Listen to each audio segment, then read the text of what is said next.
है ना। अपने घर में राशन है कि नहीं है ये इससे फर्क नहीं पड़ता।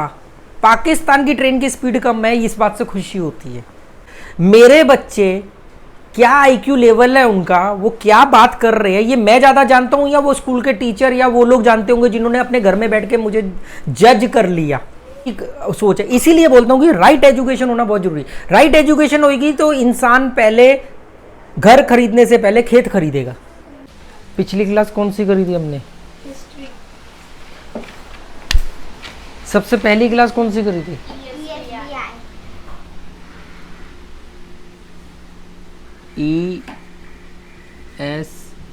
ESBI। सेकंड नंबर की क्लास कौन सी थी अपनी? रिएक्टिव और प्रोएक्टिव। देख के मत बोलो, तुम्हें याद होना चाहिए। रिएक्टिव और प्रोएक्टिव। तीसरे नंबर की क्लास कौन सी थी? BC AD CE BCE। BCAD और CE और BCE। फोर्थ नंबर की क्लास कौन सी थी? हिस्ट्री। ठीक है जी, तो ये हमारी आज फिफ्थ क्लास है। डेट पूछूंगा नहीं ना, डेट की ज़रूरत अपने को। हम लोग गुलामों वाली ज़िंदगी नहीं जी रहे कि हमें डेट और टाइम रटा होना चाहिए। ठीक है, जब मन करेगा तब क्लास लेंगे, जितना मन करेगा उतनी क्लास लेंगे, जो मन करेगा वो पढ़ेंगे। ठीक है, पहले इधर देखो, पहली क्लास कौन सी ली थी हमने? ई का मतलब क्या होता है? आई का मतलब क्या होता है? एस का मतलब क्या होता है? और बी का मतलब क्या होता है? क्या नहीं बनना है? क्यों नहीं बनना है? वो हर वक्त नौकरी करते हैं, एक जगह रहना पड़ता है, और अगर कभी छुट्टी चाहिए तो बॉस से भीख मांगनी पड़ती है। बॉस से भीख मांगनी पड़ती है, मतलब तुम्हारी लाइफ कोई और कंट्रोल करता है। पर सेल्फ एम्प्लॉय तो अपना काम करता है। पर वो फिर दुकान छोड़ के नहीं जा सकते क्योंकि उनके बगैर काम नहीं चल पाया। तो सिर्फ दुकान को नहीं लेना है, और कौन कौन सी चीजें सेल्फ एम्प्लॉय की? शॉप होती है और फिर उसके बाद जैसे वो क्या बोलते हैं ऑटोमोबाइल की दुकान होती है। कोई भी ऐसा काम जो अपना है पर उसके लिए आप 9 to 5 काम कर रहे हो, मतलब एक एग्जीक्यूटिव की तरह काम कर रहे हो, एक एम्प्लॉय की तरह काम कर रहे हो। जैसे डॉक्टर है, डॉक्टर ने अपना क्लिनिक खोला है और वो क्लिनिक में एक फिक्स टाइम पे सुबह 2 घंटे 3 घंटे के लिए जाता है, शाम को 3 घंटे के लिए जाता है। वो एम्प्लॉय है कि सेल्फ एम्प्लॉय? Self employ. तो ये अच्छी बात है कि बुरी बात है? पर वो डॉक्टर जब अपना हॉस्पिटल खोलेगा और बिजनेसमैन बनेगा, मतलब अपना और डॉक्टर को काम पे रखेगा, तो अच्छी बात है कि बुरी बात है? अच्छी बात है। क्यों अच्छी बात है?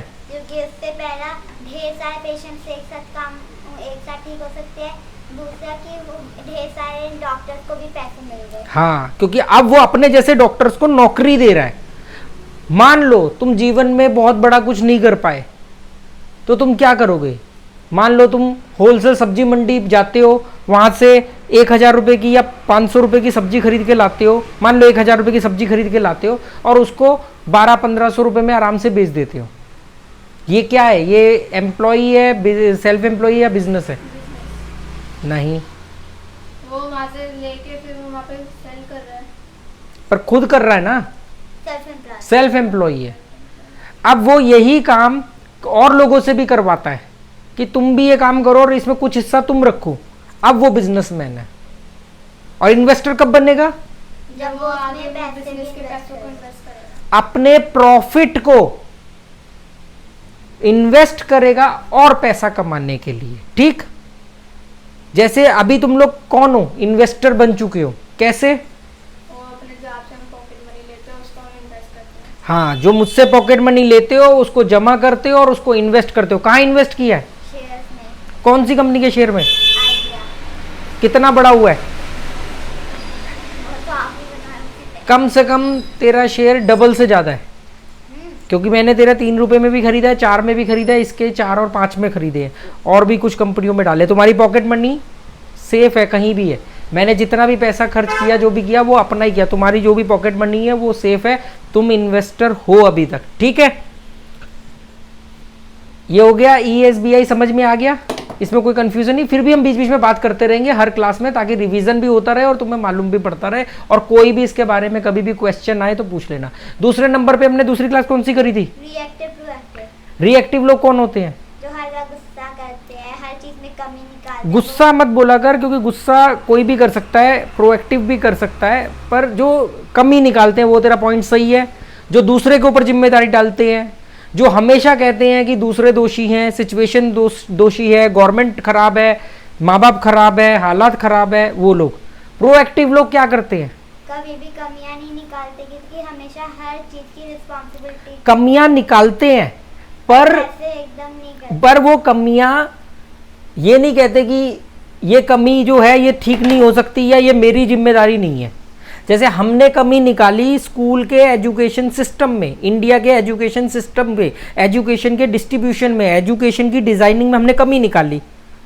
हम रिएक्टिव हो सकते हैं, पर हम प्रोएक्टिव है।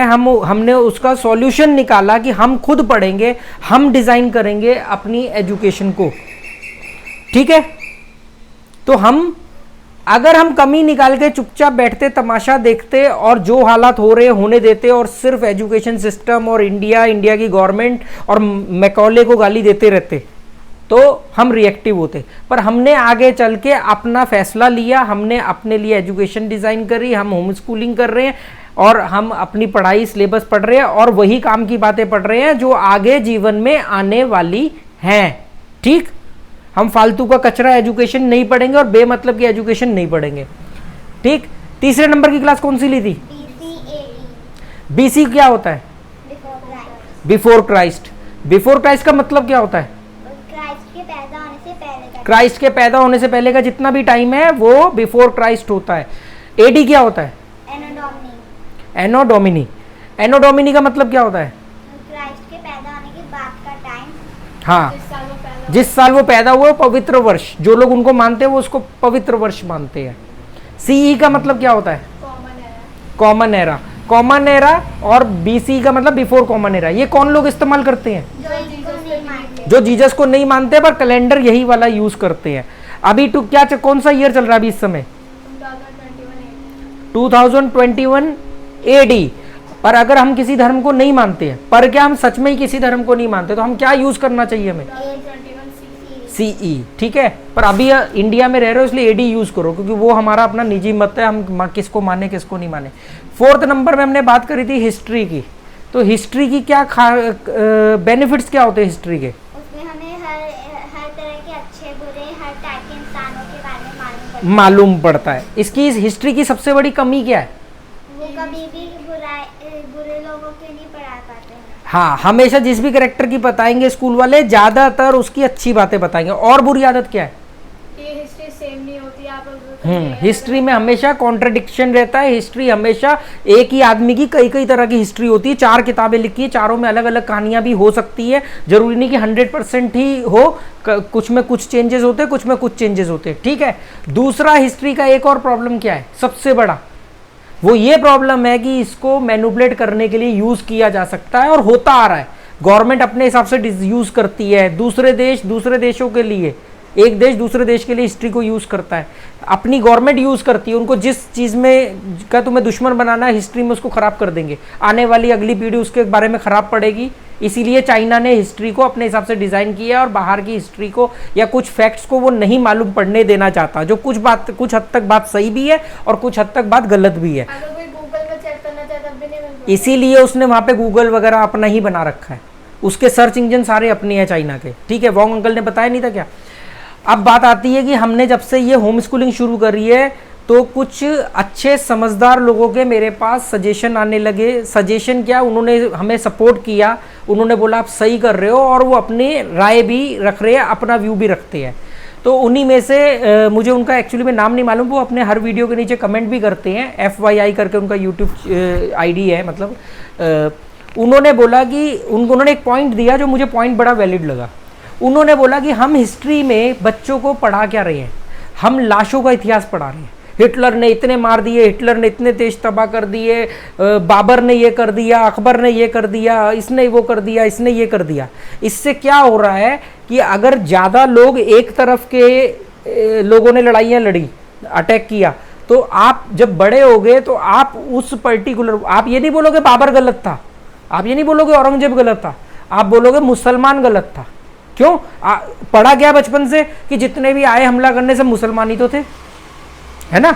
हम ये नहीं जानेंगे कि हम अपने गद्दारों की वजह से हारे, हम में अपनी समझ नहीं थी, हम नहीं तो मुट्ठी भर लोग आके इतने बड़े देश के इतने सारे लोगों को कैसे अटैक कर सकते। हम क्या बोलेंगे, ये हिस्ट्री का एक प्रॉब्लम रहता है। तो उन्होंने बात बिल्कुल सही बोली कि इससे हम लोग बच्चों के अंदर एक पर्टिकुलर नफरत पैदा कर रहे हैं, जो पॉइंट मुझे वैलिड लगा।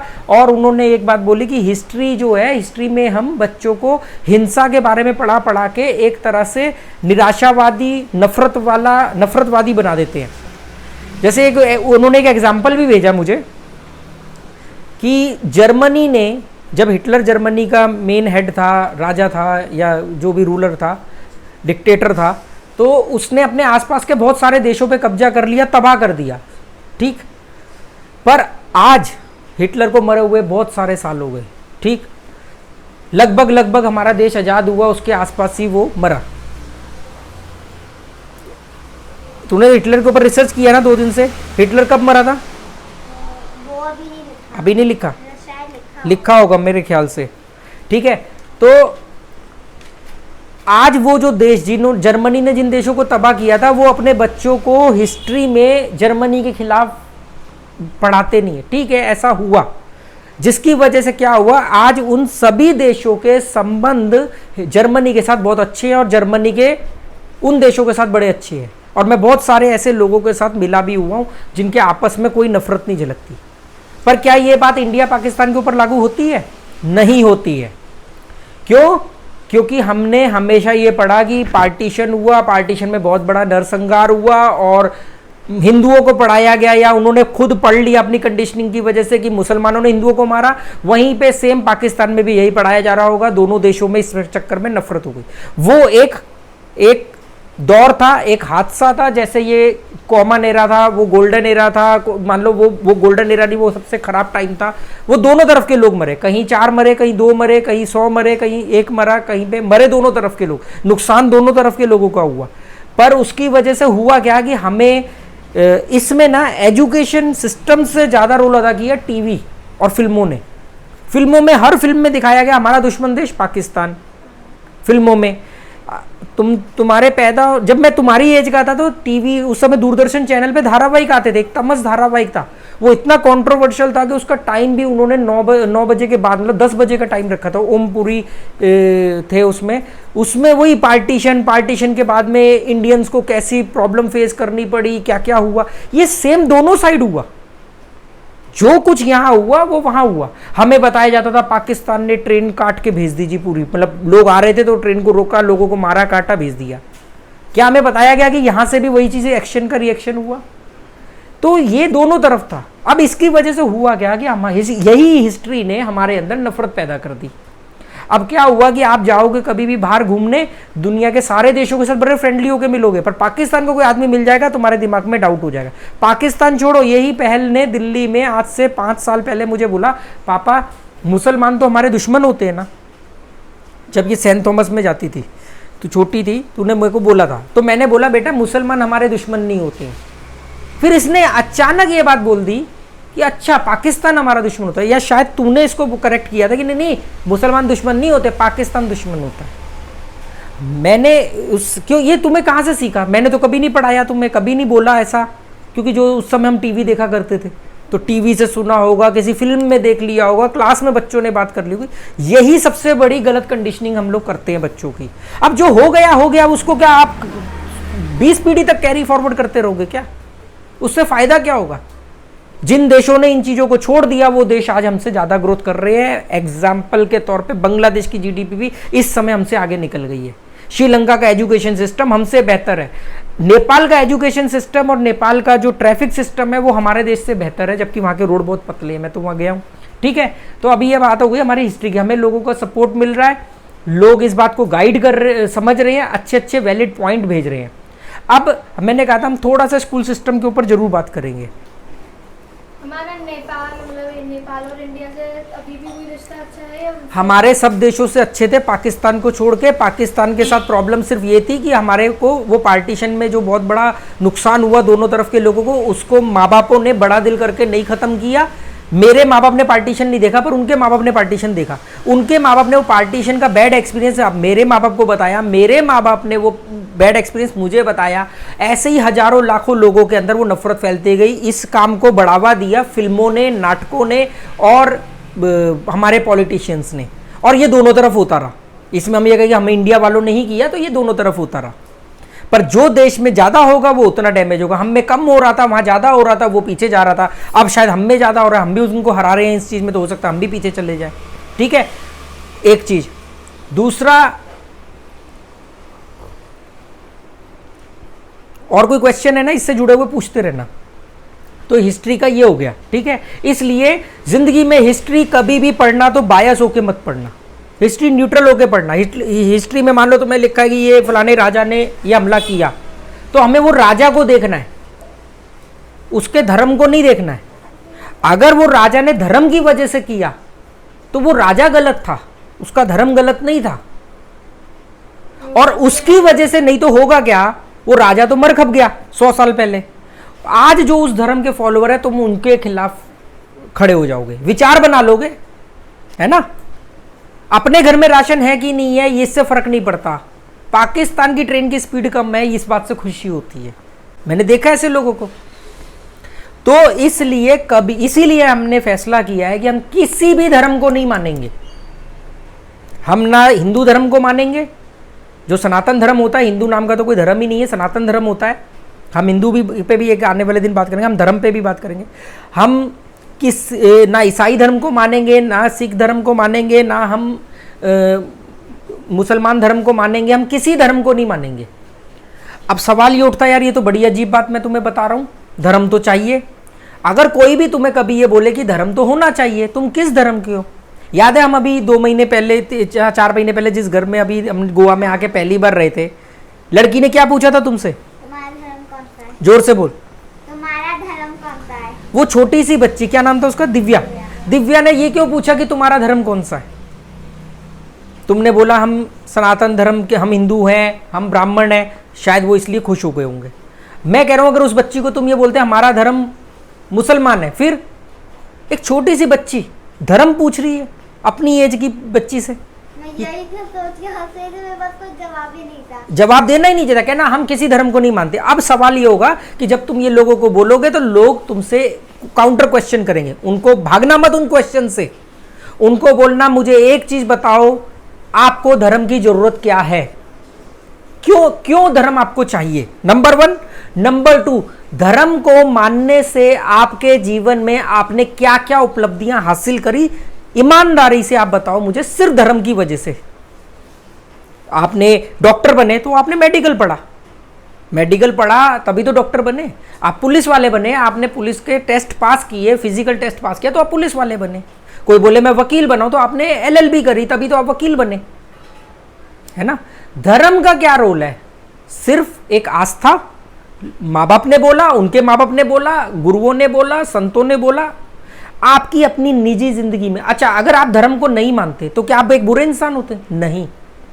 नहीं होते, क्योंकि धर्म का आपके अच्छे और बुरे से कोई लेना देना नहीं है। बहुत सारे इतिहास उठा लो, वर्तमान उठा लो, बहुत सारे ऐसे बुरे लोग हैं दोनों तरफ, हर धर्म में, जो बहुत बुरे हैं पर वो धर्म के बहुत फॉलोअर हैं।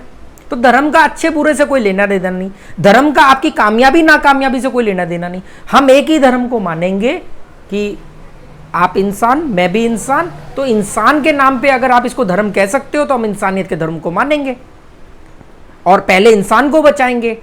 अगर जानवर मर रहा होगा जानवर को बचाएंगे, जानवर और इंसान दोनों मर रहा होगा तो पहले इंसान को बचाएंगे, क्योंकि हमारा धर्म इंसानियत है ना, मतलब हम भी इंसान वो भी इंसान, तो हम उसको बचाएंगे, फिर हम जानवर को बचाएंगे।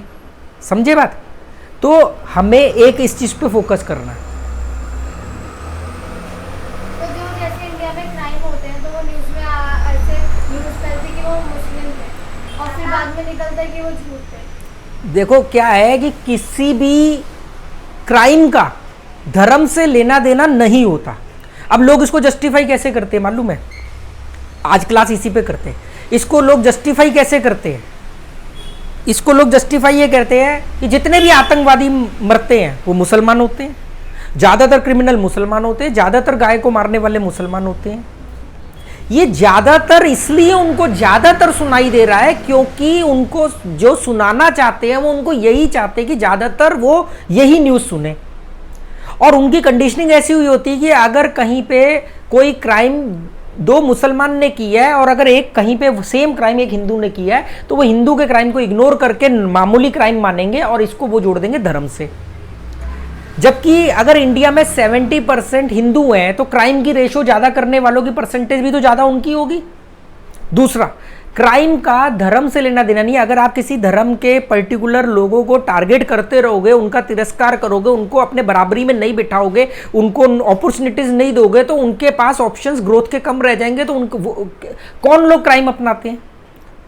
मेरे को नेपाल में एक आदमी ने बोला था कि हिंदुस्तान में क्राइम सिर्फ एक ही वजह पे हो रहा है क्योंकि वहां बेरोजगार है। आप बेरोजगारी खत्म कर दो, क्राइम आपका बहुत तेजी से नीचे आ जाएगा। कोई भी काम धंधे वाला आदमी दंगों में जाता है? कोई भी काम धंधे वाला आदमी अपना काम धंधा छोड़ के कार्यकर्ता बनता है? कोई झंडा लेके किसी पार्टी का लेके घूमता है? ये सारे काम, अरे लोग तो कहते हैं माता रानी ने सब कुछ दिया और वैष्णो देवी भी तब जाते हैं जब सीजन मंदा होता है उनके काम का या बच्चों की समर वेकेशन चल रही होती है,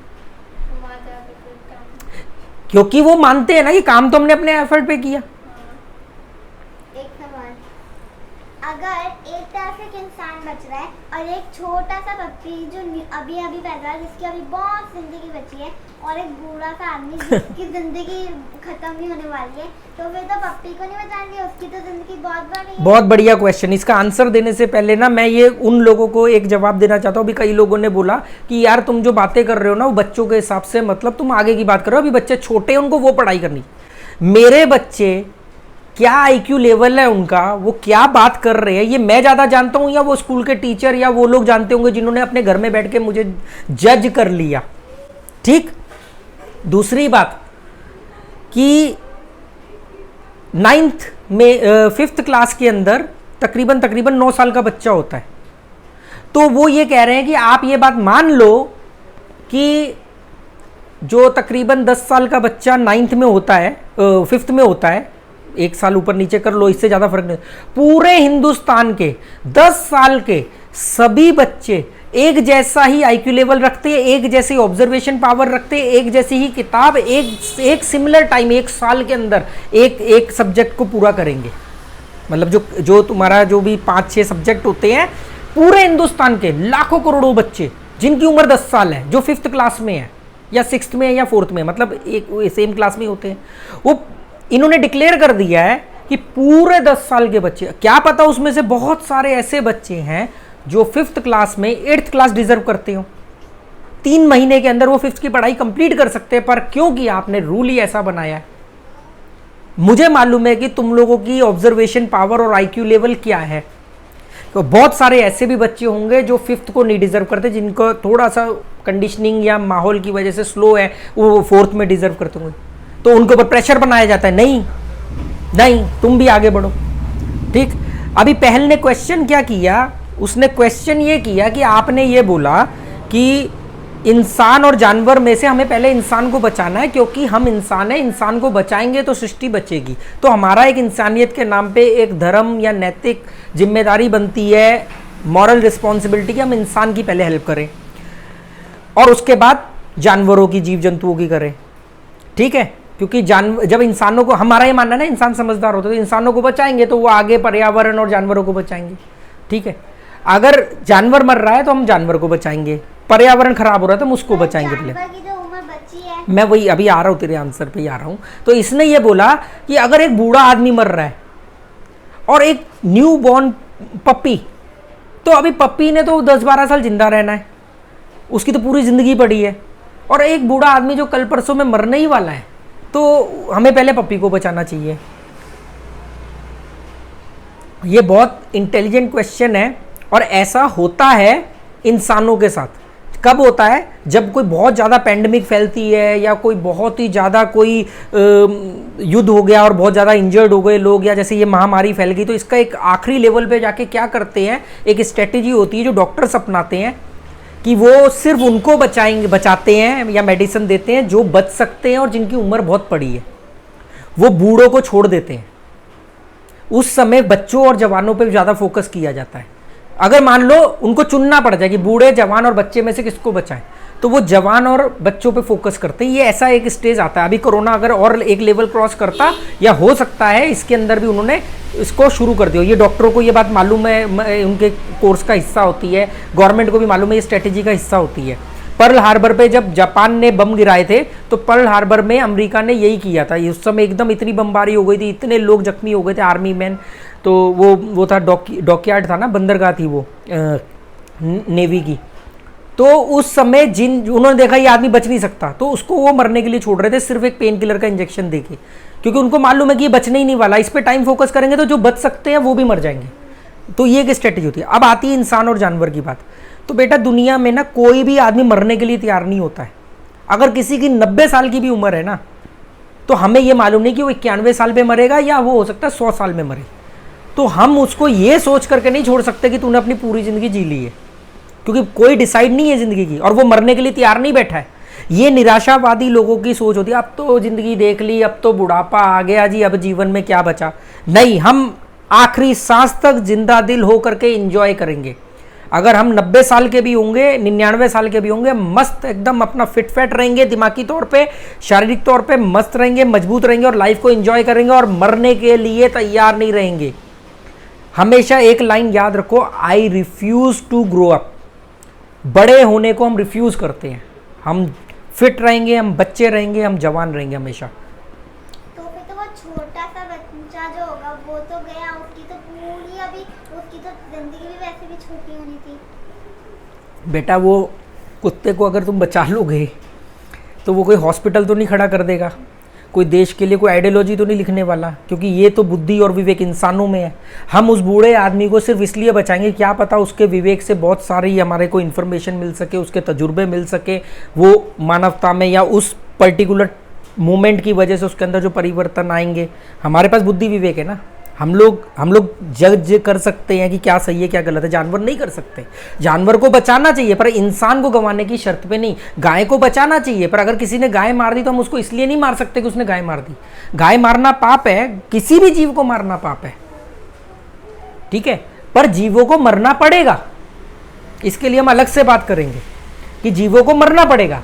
हम जीवों की हत्या के खिलाफ नहीं है, क्योंकि बहुत सारे रीजन होते हैं। इसके लिए बहुत बड़ा दिमाग चाहिए, बहुत बड़ा खुला दिमाग चाहिए, तब जाके तुम इस बात को समझोगे। पर हम जीवों के प्रति हिंसा के खिलाफ है। आप जीवों को मारने से रोक करके पूरी धरती पे खाना इंसानों के लिए मुहैया नहीं करा सकते। वो एक अलग मुद्दा होगा, हम उस पर फिर बात करेंगे, ठीक है। इस तरह के मुद्दे जो होते हैं ना, कंट्रोवर्शियल नहीं कहूँगा मैं, ये वो ना समझ संकुचित मानसिकता के लोगों के लिए होता है कि हमने बोल दिया जीव हत्या पाप है। हाँ ठीक है, तो आप सॉल्यूशन दो ना, आप सॉल्यूशन दो। खेती भी तो जंगल उजाड़ के होती है। अब इतने सारे लोगों के लिए खेती करने बैठ जाओगे तो कितने जंगल उजड़ेंगे।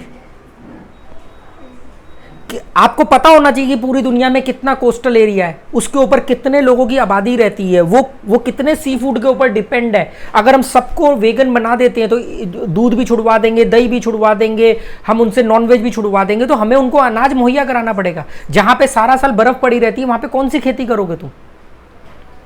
सोचो दुनिया में इतनी सारी बिल्डिंगें हैं जो ऐसी खाली रहती है जहाँ पे लोग आ नहीं रहे सकते, तो उस बिल्डिंग को हटा के वहाँ पे हम एक जंगल या पार्क नहीं होता। तुम्हारा दिल्ली में फ्लैट है, तुम्हें गवर्नमेंट बोलेगी अरे यार फ्लैट क्यों रखा है, इसका किराया क्यों खा रहे हो, रोटी कैसे चला रहे हो अपनी, इसको हटाओ, यहाँ पे खेती करो। तुम करने दोगे? अब उससे तो पैसे आ रहे हैं ना। ये तो हमारा रीजन है ना, ऐसे ही सबके अपने रीजन है। जिसकी बिल्डिंग खाली पड़ी है वो उसका भी रीजन है। यहाँ गोवा के अंदर डोनापॉल में कितने बड़े बड़े बंगले खाली पड़े हैं, क्योंकि वो अमीरों ने इसलिए खरीद के रख लिए कि कभी कभार गोवा जाएंगे या बुढ़ापे में तो वहाँ पे जाएंगे। तो ये निजी सोच है। इसीलिए बोलता हूँ कि राइट एजुकेशन होना बहुत जरूरी। राइट एजुकेशन होगी तो इंसान पहले घर खरीदने से पहले खेत खरीदेगा। खेती छोड़ करके वो शहरों में आ रहा है, शहर वाले शहर छोड़ के खेती करने जाएंगे। इंसान पहले 10-12 पेड़ उगाएगा, उसको मालूम होगा कि वो किस एज तक कितने पेड़ की ऑक्सीजन ले जाता है। आगे उसके बच्चे हम कर्जा लेकर के जा रहे हैं धरती से। हम कितने पेड़ों की ऑक्सीजन लेते हैं और बदले में पेड़ कितने लगाते हैं, एक दो, कहाँ लगाते हैं, फिर वो अलग मुद्दा है। तो ठीक है, आज की हम क्लास जो है हमने धर्म के ऊपर कर थोड़ा सा बोला हमने, तो हम आज क्लास करते हैं जज के ऊपर, जजमेंट के ऊपर।